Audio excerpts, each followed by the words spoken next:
Welcome to Easy Home Cooking. Today we're going to be dicing an onion. First of all, cut off the top of the onion and leave the root side on, as it will help keep the onion together later on.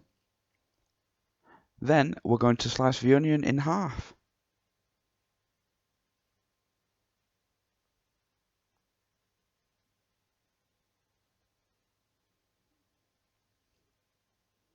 Then around about 10 times, slice the onion towards the root.